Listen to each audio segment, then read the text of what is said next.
Olá pessoal, vamos retornar aqui o estudo da soberania a partir das características da soberania, ok? Vamos lá. A soberania, né, como poder, o mais alto poder internamente do Estado, e um poder independente do campo de vista externo, é um poder que tem como características, né, primeiramente a sua unicidade. A soberania é una. O que é que significa dizer? Significa dizer que só há um único poder soberano dentro de um determinado estado. Não existe a possibilidade de você compreender mais de uma soberania dentro de um próprio estado. Isso, inclusive, né, traz como consequência a ideia do princípio da impenetrabilidade, que já vimos anteriormente quando estávamos estudando território. E o que significa o princípio da impenetrabilidade? Significa que dentro de um território só existe uma única soberania. Não tem como eu compreender que um único território haja mais de um poder soberano e com isso, né, convivendo esses dois poderes, dois ou mais poderes soberanos convivendo de forma harmônica. Não faz sentido. Então, se o poder soberano é um poder supremo internamente, então só pode existir um poder supremo. Não tenho como falar em dois poderes supremos internamente, né? Então, existe um único poder supremo, que é o poder soberano do Estado. A soberania também é um poder indivisível. Significa dizer que a soberania ela não admite divisões, não existem divisões da soberania. Agora, para isso, a gente tem que fazer um pequeno parênteses, uma pequena análise. Como assim, Jânio? E no Estado brasileiro não existem três poderes? Aliás, na maioria dos estados atuais no mundo não existem três poderes? O poder executivo, o poder legislativo e o poder judiciário? Sim. Então não haveria uma divisão desses poderes? Ou a soberania é só um deles, é só do poder executivo? Não, gente, a soberania é do Estado. O Estado, obviamente, é composto por diversos poderes, por diversos órgãos, por diversas pessoas jurídicas. O Estado é a coletividade, é o todo. Quando a gente fala em Estado brasileiro, a gente não está falando, inclusive, só da União, a gente está falando da União, dos estados, dos municípios. Tudo isso agregados formam um Estado brasileiro. Assim como, né, o Estado brasileiro tem o seu poder executivo, seu poder legislativo e seu poder judiciário. E todos eles exercem dentro de suas atribuições, dentro de suas funções, a soberania. A soberania ela não é dividida, a soberania é do Estado brasileiro de uma maneira geral. O que se divide internamente são as funções, as atividades, porque não tem como uma única pessoa, um único órgão ser responsável por tudo, seria impossível.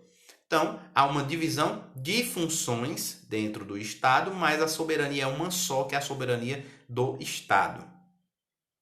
A soberania também é inalienável, significa que a soberania ela não se transfere, ela não se negocia, ela não se vende. Alienar no direito significa dispor, significa abrir mão, significa negociar. E a soberania ela não é negociável, ela não se vende, ela não se transfere, ela é inalienável. Ao mesmo tempo que a soberania é imprescritível, ou seja, prescrever significa passar o prazo, vencer. A soberania ela não tem prazo de validade, ela é imprescritível, ela não se perde com o tempo, ela não se encerra com o tempo. Também a soberania ela é um poder originário, é um poder originário. Como assim? Originário porque se origina junto ao Estado. Antes de não ter soberania, aquilo não é considerado um Estado. Um exemplo de novo da Palestina. A Palestina, por que a Palestina não é um Estado propriamente dito? Olha aí, a Palestina tem território, entre aspas, a Palestina tem uma população, a Palestina tem um governo, a Palestina é reconhecida internacionalmente por diversos estados como se fosse um Estado. O Brasil é um deles, que reconhece a Palestina como um Estado, como um Estado internacional. Porém, a Palestina ela não é um Estado porque ela não tem soberania, nem no ponto de vista interno como no ponto de vista externo. A Palestina ela não tem supremacia em suas decisões internas, ela é tutelada, ela é submetida ao poder de Israel. Externamente, ela não é independente, ela é tutelada por Israel. Ela não tem soberania. Como ela não tem soberania, não existe Estado. É por isso que se diz, a soberania é um poder, ela tem como característica ser um poder originário. Como assim? Ela se origina junto ao Estado. Somente a partir do instante em que surgir a soberania da Palestina é que surge o Estado da Palestina propriamente dito. Então, soberania e Estados são eventos simultâneos. Se você não tem soberania, você não tem Estado. Por isso que se diz que é originário. É também um poder incondicionado. O poder soberano, ele não encontra condições para o seu exercício. Simplesmente ele exerce o seu poder. Claro que isso não quer dizer que não tem limites, né? A gente vai ver depois que todo direito, por mais absoluto que seja, ele tem que ter certos limites. Isso é uma lógica do sistema jurídico como um todo. Só para dar um exemplo, o direito à vida. Um dos principais direitos que a gente pode imaginar, o direito à vida, ele não é um direito absoluto. Tem que ser respeitado sempre. Tem exceções. E se uma pessoa vem matar outra, aquela vítima, ela não tem direito à legítima defesa, então aí a gente já percebe que o direito ele é relativo, não existem direitos absolutos. Assim como a soberania. A soberania ela é incondicionada, ela não tem condições para o seu exercício. Mas obviamente que ela vai ter certas limitações para o seu exercício que a gente vai estudar posteriormente. Né? Eu já citei até um das limitações. Olha uma primeira limitação. Um Estado ele é soberano e ele tem que respeitar o outro Estado soberano. Olha o primeiro limite. Eu não posso, com a minha soberania, desrespeitar a soberania de outros. Eu sou um Estado soberano, eu sou independente do ponto de vista internacional, então vou invadir o território de outro Estado. Não pode, obviamente, né? Então, existem limites. E, por fim, é um poder coativo, ou seja, é um poder que exerce a força. Então, se você não respeita aquilo que a soberania determina, a força será usada contra você. Então, o poder soberano do Estado brasileiro cria uma lei e diz o que é crime. Se você não respeita aquela lei estabelecida pelo poder soberano brasileiro, o poder soberano brasileiro vai, através da violência, te punir. Então, vai lá e vai te prender. Né? Então, é um poder coativo, é um poder que pode utilizar a força para que seja respeitada as suas ordens, para que sejam respeitados os seus comandos. Essa é a ideia. Ainda sobre a soberania, é importante a gente falar das teorias que explicam a origem e a titularidade da soberania. Existem as teorias teocráticas e as teorias democráticas. Essas teorias elas buscam explicar de onde é que vem a ideia de soberania, de onde é que surge a soberania e quem exerce a soberania. Basicamente isso que essas teorias elas buscam fazer. Explicar de onde surge e explicar quem exerce a soberania. Vamos iniciar pelas teorias teocráticas. As teorias teocráticas, elas defendem, de uma maneira geral, que a soberania tem origem divina, ou seja, quem criou o conceito de soberania, quem instituiu a soberania foi Deus, né? Foram as divindades, foi Deus. Já as teorias democráticas, que a gente vai ver no slide seguinte, elas defendem que a origem da soberania é o povo. Quem cria é o povo. Então vamos começar pelas teorias mais antigas, as teorias teocráticas. Existem duas teorias teocráticas, duas teorias que buscam explicar a origem da soberania em Deus. A teoria do direito divino sobrenatural e a teoria do direito divino providencial. Em ambas, mais uma vez, em ambas se explica que o conceito de soberania é um conceito divino. Surge de Deus, a própria criação divina. A teoria do direito divino sobrenatural dizia, olha, surge o conceito de soberania surge em Deus. Deus criou a terra, Deus criou a água, Deus criou a natureza, Deus criou os animais, Deus criou os seres humanos. E quando cria os seres humanos, ele cria essa ideia de Estado soberano. Ele cria esse conceito de soberania. Porém, apesar de Deus criar esse conceito de soberania, obviamente que ele escolhe os reis, os monarcas, para exercer esse direito esse direito, esse poder soberano. Então, para a teoria do direito divino sobrenatural, Deus cria o conceito de soberania e ele escolhe o governante, ele escolhe o rei para exercer o poder soberano. Então, a origem do poder soberano, a origem da soberania é divina, é uma criação divina, mas o titular, o indivíduo que exerce a soberania é o rei, né? É o rei. Então, essa é a ideia da teoria do direito divino sobrenatural. É uma teoria que, de certa forma, foi muito útil para os reis, né? Foi muito útil durante muito tempo para os reis absolutistas. Os reis absolutistas, eles se atinham a essa ideia para justificar o seu poder. Poxa, quem criou essa ideia de soberania foi Deus. E Deus me escolheu para exercer esse poder. Então, né, eu não devo satisfações a ninguém para exercer o meu poder. Eu só devo satisfações a Deus, porque eu recebi esse poder dele, né? Então, essa teoria do direito divino sobrenatural, ela foi, obviamente, muito prestigiada pelos reis absolutistas, porque dava um amplo poder para eles, com um argumento religioso, e não trazia nenhum limite para ele, a não ser o limite da consciência divina, né? Direito divino providencial, por sua vez, diz o seguinte: o conceito de soberania foi criado por Deus. Deus criou tudo, inclusive esse conceito de soberania. Mas esse conceito, essa ideia de soberania, Deus deu ao povo, criou para o povo, ou seja, criou para a coletividade. Obviamente que não tem como o povo, como as pessoas, exercerem esse poder por si só, e essas pessoas transferem, o povo transfere, a humanidade transfere essa ideia, esse poder soberano para o rei, para o monarca. O titular do poder continua sendo o monarca, só que a origem, né, é de Deus, Deus passa para as pessoas, para o povo, e o povo é quem transfere para o rei, para o monarca.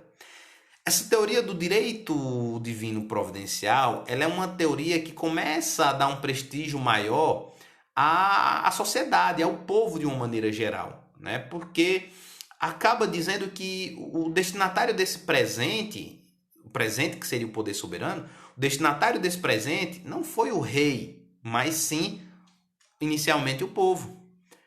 O povo é que, com aquela ideia desenvolvida a partir de Deus, é que transfere esse poder para o monarca. Então, essa seria a ideia da teoria do direito divino providencial.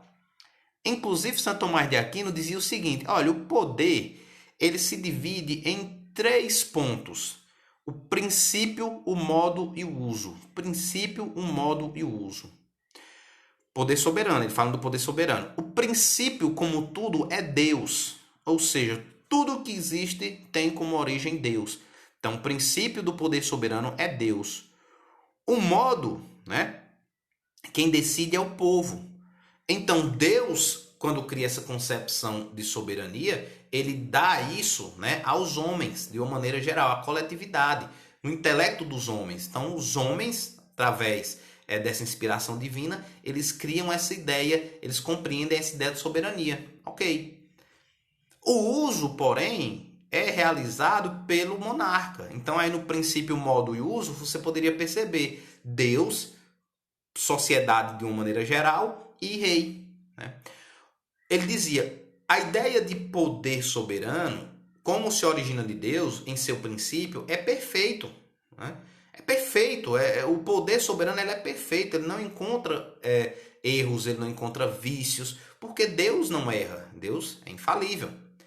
Então o princípio é perfeito. O problema vai surgindo quando se passa ao modo com que aquela sociedade decide o uso, né, e o próprio uso pelo monarca. É aí onde vão acontecer as distorções. Por isso que se dizia que o monarca ele não pode usar da forma que bem entender do poder. Ele tem que lembrar, né, dos verdadeiros sentidos, das verdadeiras razões da existência daquele poder. Ou seja, ele tem que sempre se remeter ao princípio do poder, ou seja, a Deus. Essa ideia do direito divino providencial, ela acaba, de certa forma, trazendo uma espécie de controle aos monarcas, né, aos reis. Por isso que, obviamente, ela não vai ser uma teoria muito bem aceita pelos reis. Era muito mais fácil para os reis aquela teoria que dizia: quem criou foi Deus e Deus escolheu o rei para ser o utilizador, né? A pessoa que iria utilizar aquele poder soberano. Então, claro que aquela teoria é bem mais útil para os reis, os soberanos, os monarcas absolutistas.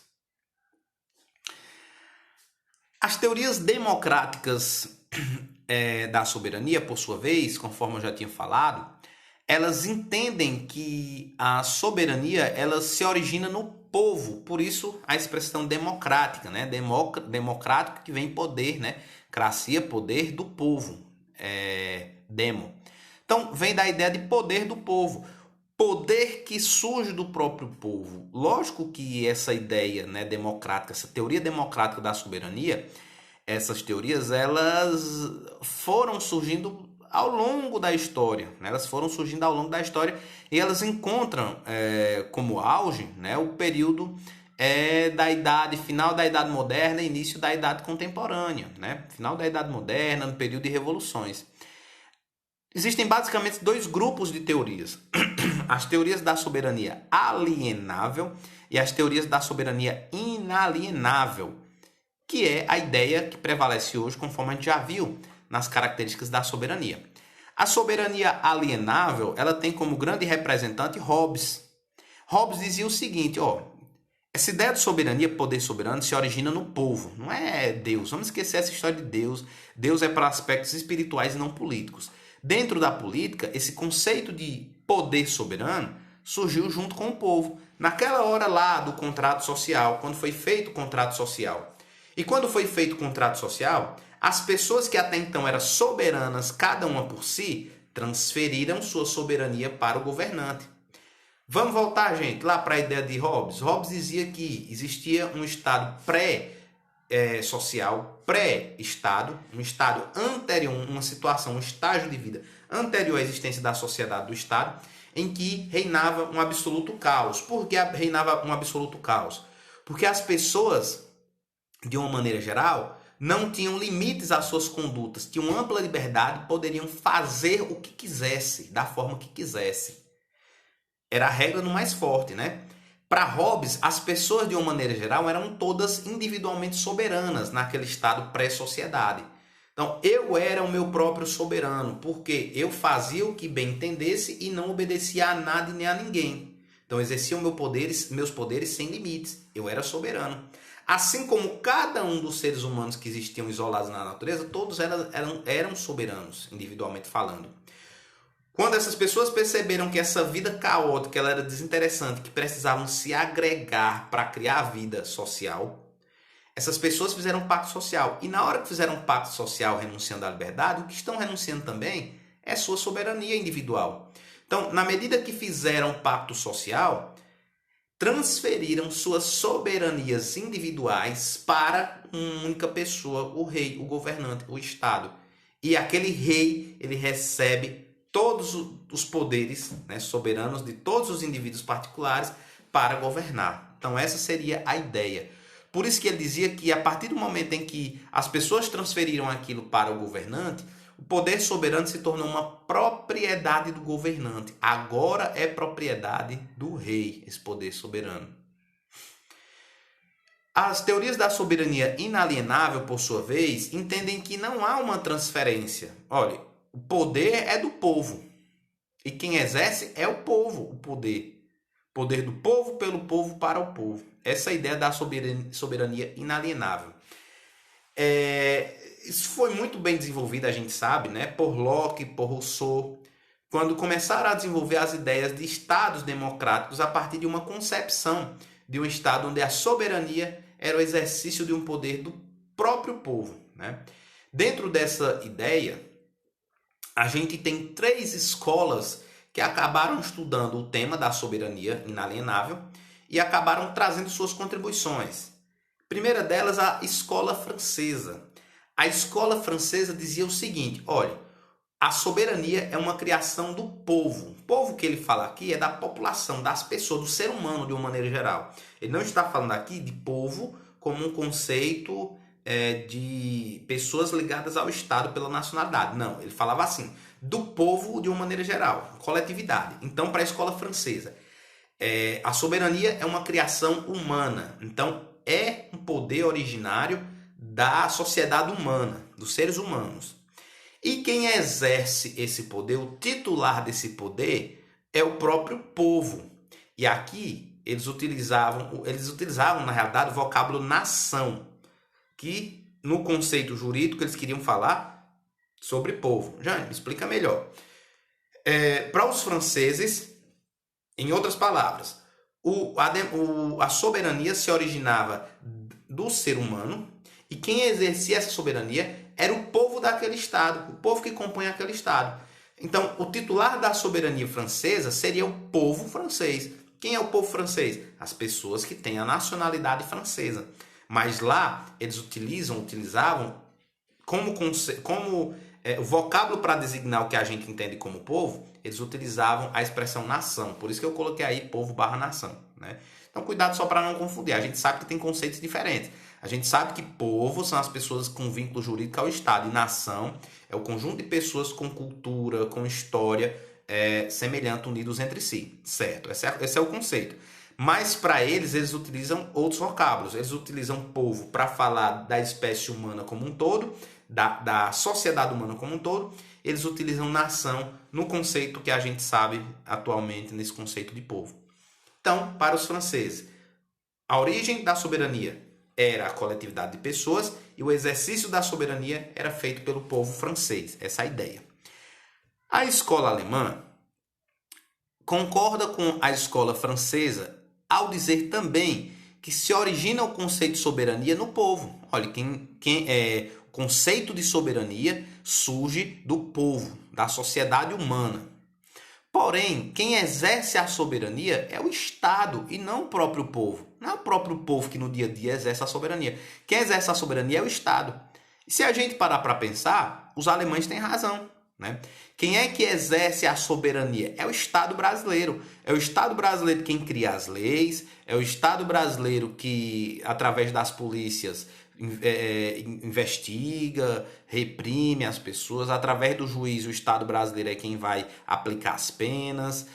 Enfim, o Estado brasileiro é que realmente exerce o poder soberano através dos seus diversos agentes públicos. Isso é verdade. Então a escola alemã tem razão nesse ponto.